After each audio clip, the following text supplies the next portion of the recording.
اما بعد فاعوذ باللہ من الشیطان الرجیم بسم اللہ الرحمن الرحیم قال اللہ جل وعلا یا ایہا الذین آمنوا اطیعوا اللہ واطیعوا الرسول واولی الامر منکم فإن تنازعتم فی شیء فردوه الی اللہ والرسول ان کنتم تؤمنون باللہ والیوم الآخر ذالک خیر و احسن تأویلا۔ محترم سامعین، اللہ کا بے پایہ احسان اور اللہ کی بے شمار نعمتیں ہیں ہم تمام پر،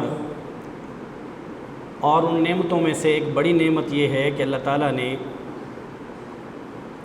ہمیں تجربات کے لیے، مشاہدات کے لیے نہیں چھوڑا،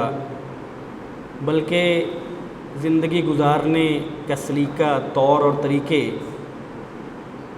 خود سے بتا دیے۔ یہ نہیں کہا کہ آپ تجربات سے سیکھیں، دیکھیں اور بنائیں آپ کی زندگی کیسے اچھی گزر سکتی ہے، بلکہ بنے بنائے طریقے قرآن مجید کی صورت میں، آپ صلی اللہ علیہ وسلم کی سنت کی صورت میں ہمیں عطا فرمائے، اور فرمایا کہ یہ وہ منہج ہے، یہ وہ طریقہ ہے جس کے مطابق تم نے زندگی گزارنا ہے۔ ایک مومن اپنی زندگی کے پہلے لمحے سے لے کے زندگی کے آخری لمحے تک وہ اسی منہج پر، انہی طریقوں پر، انہی اطوار پر زندگی گزارتا ہے۔ ان دنوں میں جب کرونا کی صورت میں ایک وبا بڑی شدت سے دنیا میں موجود ہے اور اب تک لاکھوں زندگیاں نگل چکی ہے اور لاکھوں مریض اور متاثرین اس وقت موجود ہیں، اور روزانہ کی بنیاد پہ ایک بڑی تعداد ان متاثرین کی وہ اپنی جان سے ہاتھ دھو بیٹھتی ہے۔ ان حالات میں مجھے زیادہ شدت سے اس بات کا احساس ہوا، اور کچھ لوگوں کے سوالات پوچھنے کی وجہ سے اور لوگوں کی مشکلات کی وجہ سے، کہ ایک مسلمان کو، ایک مومن کو کوئی شخص فوت ہو جائے، فوت ہونے سے لے کے اس کی تکفین، اس کی تدفین، اس کا جنازہ اور اس سے پہلے اس کا غسل، یہ وہ مسائل ہیں جو ایک مسلمان کے علم میں ہونے چاہیے، اور اسے اس بات کا انتظار نہیں کرنا چاہیے کہ کوئی نیک آدمی، کوئی تجربہ کار آدمی، کوئی مسجد سے امام صاحب وہ آئیں اور میرے پیارے کو آ کے غسل دیں، مجھے غسل کا طریقہ نہیں آتا، وہ اس بات کا انتظار نہ کریں۔ آپ اندازہ کیجئے کہ 2 دن پہلے ایک خاتون جو ہمارے ایک پروگرام کے ساتھ منسلک ہیں، تو انہوں نے مجھے فون کیا کہ ان کی ایک عزیزہ ہیں جو کرونا کی وجہ سے وفات پا گئیں، اب ان کے غسل کا مسئلہ ہے، کوئی غسل دینے کو تیار نہیں ہے، کیا کریں؟ ہماری مدد کریں، ہماری مدد کریں کہ ان کو غسل کیسے دیا جائے۔ اب جن کو غسل دینا آتا ہے وہ اگر ان حالات میں اپنی صحت کے لیے، اپنے بچاؤ کے لیے غسل دینے سے انکار کر دیں، اور جو عزیز و اقارب ہیں وہ تڑپتے رہیں کہ میرا رشتہ دار ہے، میری بیٹی، میرا بیٹا، میرا والد، میری والدہ، تو اس بیٹے بیٹی کو یا اس والد والدہ کو یا اس بھائی کو معلوم ہونا چاہیے کہ غسل کیسے دیتے ہیں۔ یہ کوئی بہت بڑی بات نہیں ہے، مسئلہ یہ ہے کہ ہم نے اس بات کو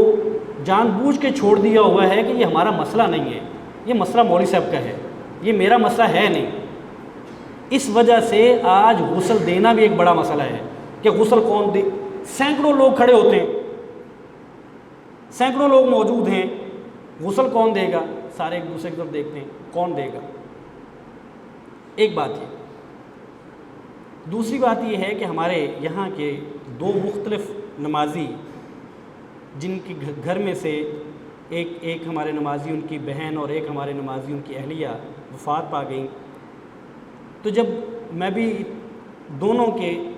جنازے میں شامل ہوا اور تدفین میں شامل ہوا. اب تدفین کے بعد دونوں کا عمل یہ تھا کہ وہ کہتے تھے کہ ہم نے یہاں قبر پر رکنا ہے، یعنی تدفین کے بعد ہم نے کوئی آدھا گھنٹہ 1 گھنٹہ ہم نے رکنا ہے. اور ان کے پاس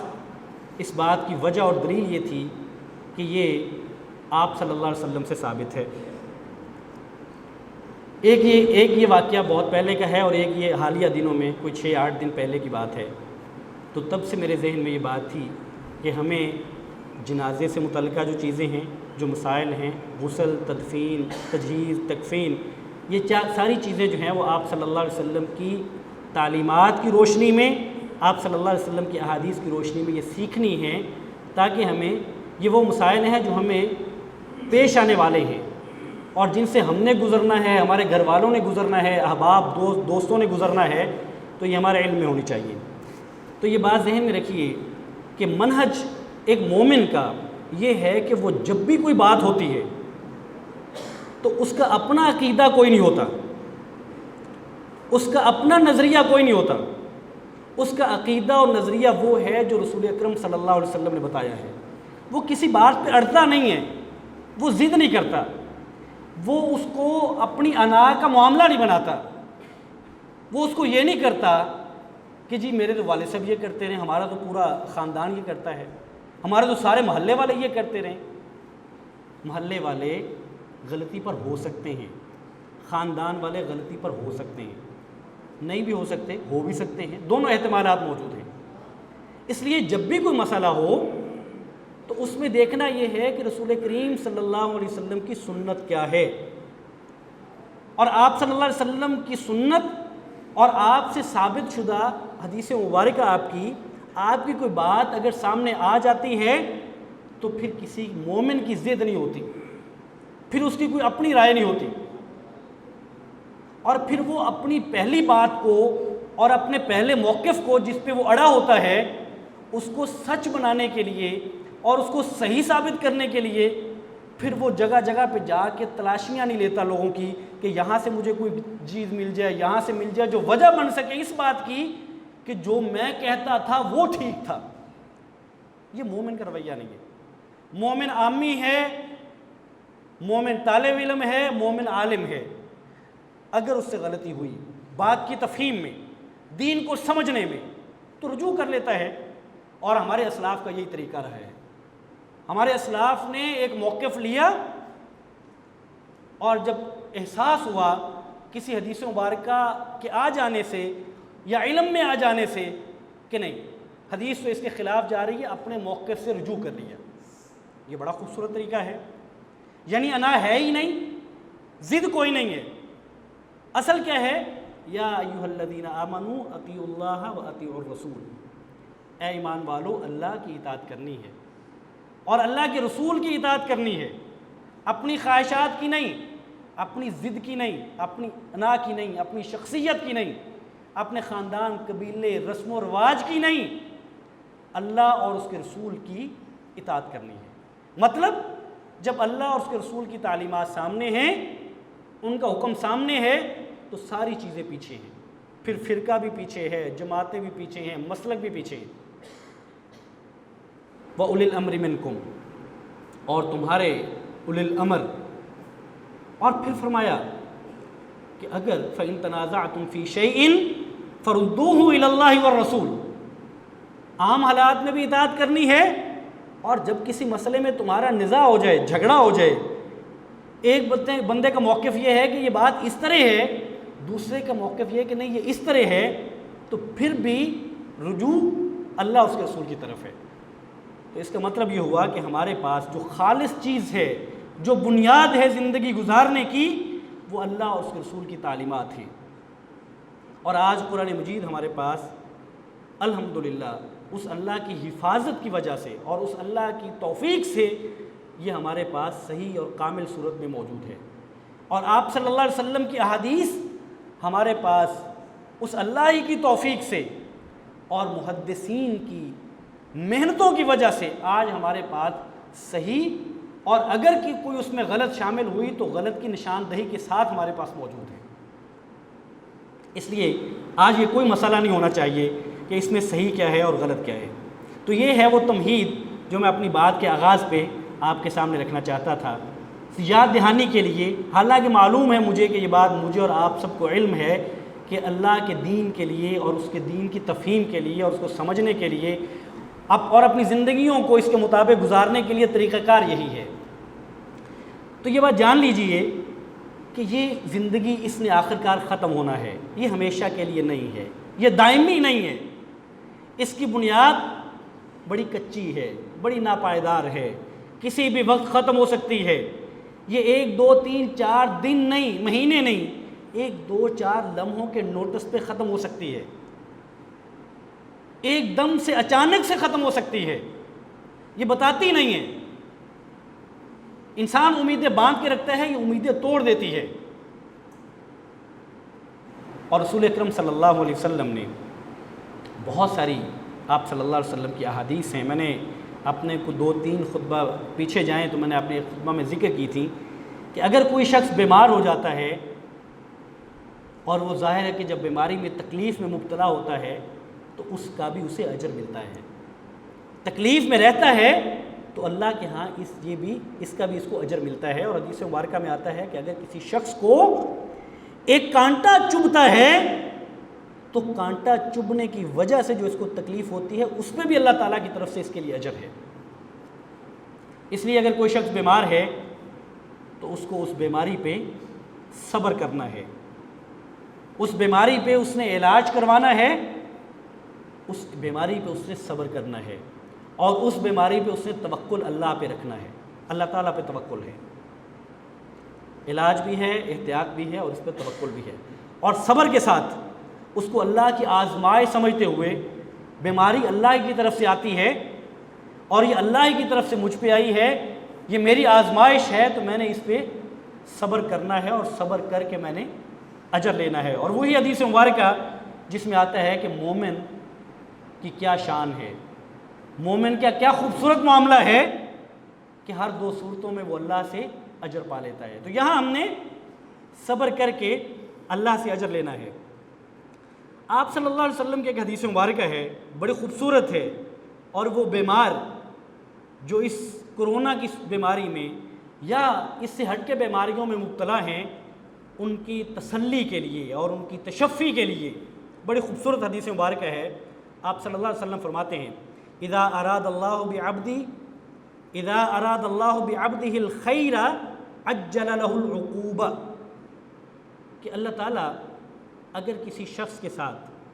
بھلائی کا، خیر کا، اچھائی کا ارادہ فرماتے ہیں تو اللہ تعالیٰ اس شخص کو اس کے گناہوں کی سزا جلدی دے دیتے ہیں۔ دنیا میں اس نے گناہ کیے، اس سے گناہ ہوئے، اللہ تعالیٰ نے دنیا میں ہی اس کو سزا دے دی۔ بیمار ہوا، بیماری کی وجہ سے اللہ تعالیٰ نے گناہ معاف کر دیے، گناہ جھڑ گئے۔ ہمارے ہاں جب تعلیم نہیں ہوتی، جب علم نہیں ہوتا تو بسا اوقات یوں بھی کہنے کو ملتا ہے، سننے کو ملتا ہے کہ جو فلاں بندہ تو پتہ نہیں کس مصیبت میں گرفتار ہے، پتہ نہیں کس گناہ میں پکڑا گیا ہے، پتہ نہیں اس کا معاملہ کیا ہے۔ اور بالعموم چونکہ ہم من حیث القوم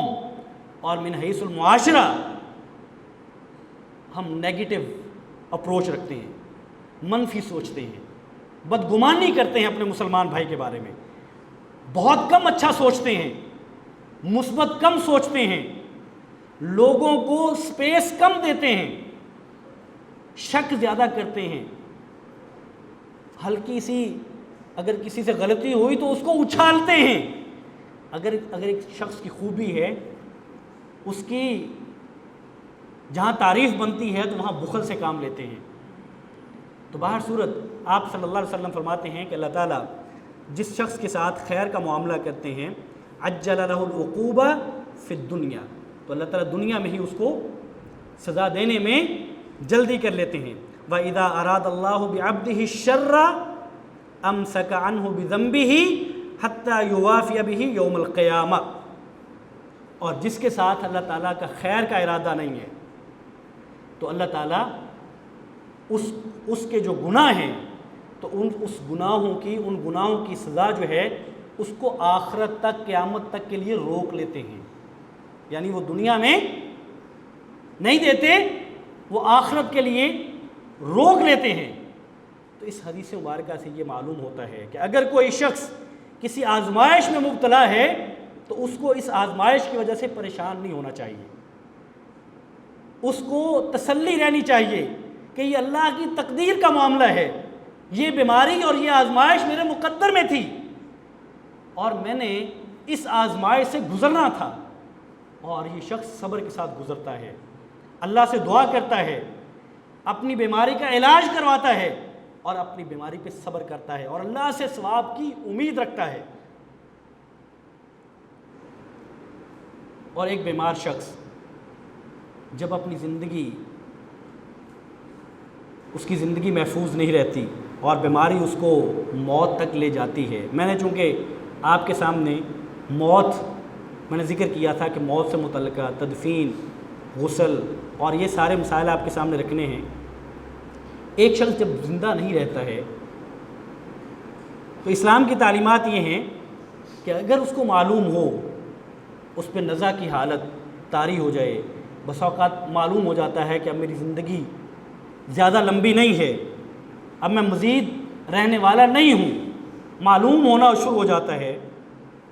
انسان لکھ کے رکھے، نہیں تو کم از کم جب ایسی صورت بنے تو وصیت لکھ جائے. اور یہ وصیت لکھنے کا جو رجحان ہے یہ ہم میں نہیں ہے، بہت کم ہے، بہت کم ہے. وصیت ہم نہیں لکھتے، وصیت لکھنی چاہیے. اور قرآن مجید کہتا ہے یا ایھا الذین آمنوا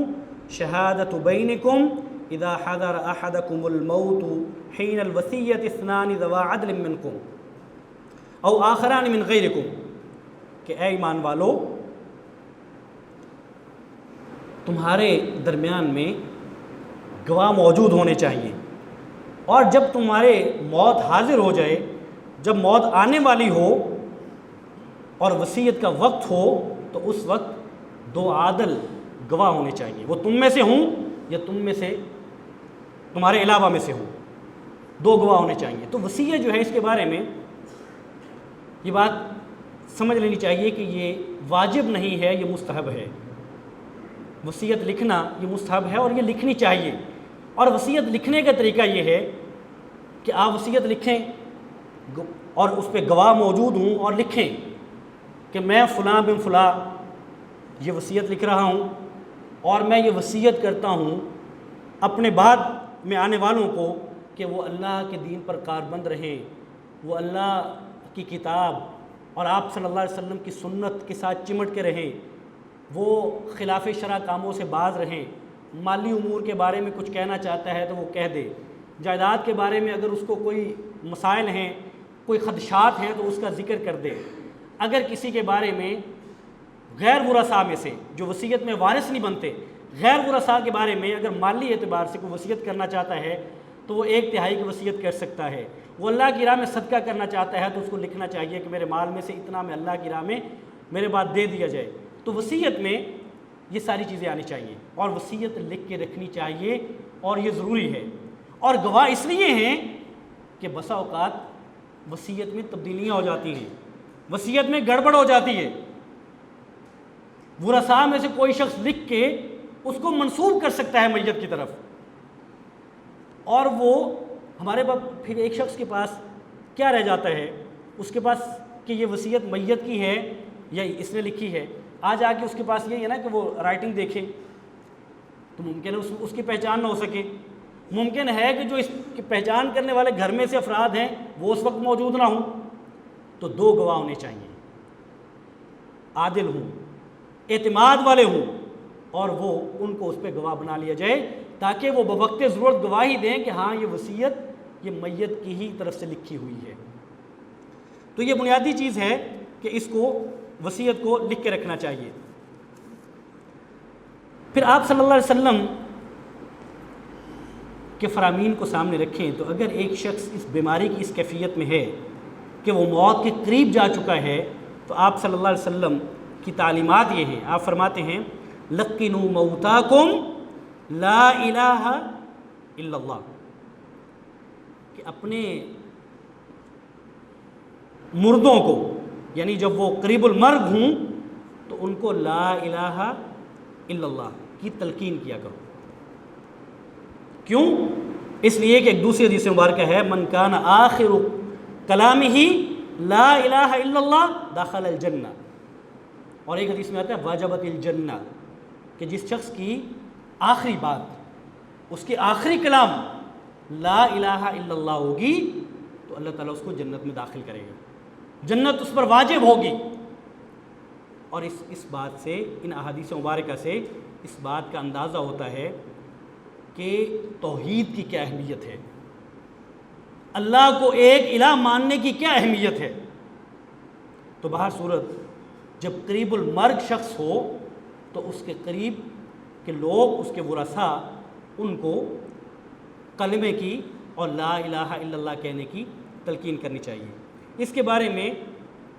وہ تمام چیزیں جو مسلمانوں میں موجود ہیں کہ مسلمان ایسے شخص کے پاس بیٹھ کے سورہ یاسین پڑھتے ہیں، اور ان کا خیال یہ ہے کہ جب سورہ یاسین پڑھی جاتی ہے تو اجر بھی ملتا ہے اور اس شخص کی جان نکلنے کے لیے اس پر آسانی بھی اس کے لیے پیدا ہوتی ہے۔ تو سورہ یاسین پڑھنے کی جو احادیث ہیں وہ سند کے اعتبار سے درست نہیں ہیں، اس لیے جو بات آپ صلی اللہ علیہ وسلم سے صحیح طور پہ ثابت نہیں ہے وہ ایک مسلمان کو نہیں کرنی چاہیے، اور جو چیزیں، جو احادیث جو آپ صلی اللہ علیہ وسلم کے فرامین ثابت شدہ ہیں اور صحیح سند کے ساتھ ثابت ہیں وہ کرنے چاہیے، وہ نہیں کرنے چاہیے جو آپ صلی اللہ علیہ وسلم سے ثابت نہیں ہے۔ اس لیے ان اوقات میں سورہ یاسین کے علاوہ اور بہت ساری جتنی چیزیں کی جاتی ہیں ان میں سے کوئی چیز ثابت نہیں ہے، اس لیے ایک مسلمان کے لیے یہ بات جائز نہیں ہے کہ وہ کام کرے جو آپ صلی اللہ علیہ وسلم کی سنت نہیں ہے، جو آپ صلی اللہ علیہ وسلم سے ثابت نہیں ہے۔ وقت ہو چکا، میں انشاءاللہ تعالیٰ کوشش یہ کروں گا، کیونکہ آج تمہید تھی آغاز میں، کہ میں اپنے آنے والے خطبہ میں جتنا زیادہ سے زیادہ اس سے متعلقہ مسائل ہوں، غسل کے بارے میں، اور غسل کیسے دیا جائے، کفن کے لیے کتنے کپڑے ہونے چاہیے، اور کیا عورت اور مرد کے کفن میں فرق ہوتا ہے کہ نہیں ہوتا، اور جو جنازہ پڑھا جائے تو جنازہ پڑھنے کا طریقہ کیا ہے، جنازہ پڑھنے کی جو دعائیں ہیں اس میں مذکر کے لیے ضمیر اور مؤنث کی جو ضمیر ہے یہ مختلف ہونی چاہیے کہ ایک ہی ہونی چاہیے، اور تدفین کا کیا طریقہ ہے، اور تدفین کے بعد کیا وہاں اتنی دیر ٹھہرنا چاہیے جتنی دیر میں ایک اونٹ کو ذبح کر کے اس کا گوشت تقسیم کر دیا جاتا ہے، ٹھہرنا چاہیے کہ نہیں ٹھہرنا چاہیے۔ انشاءاللہ تعالی میں کوشش کروں گا کہ آنے والے خطبہ میں ان میں سے ساری تو ممکن ہے کہ نہ پوری ہوں، جتنی زیادہ سے زیادہ چیزیں آ سکیں میں آپ کے سامنے رکھ دوں۔ وآخر دعوانا الحمدللہ رب العالمین۔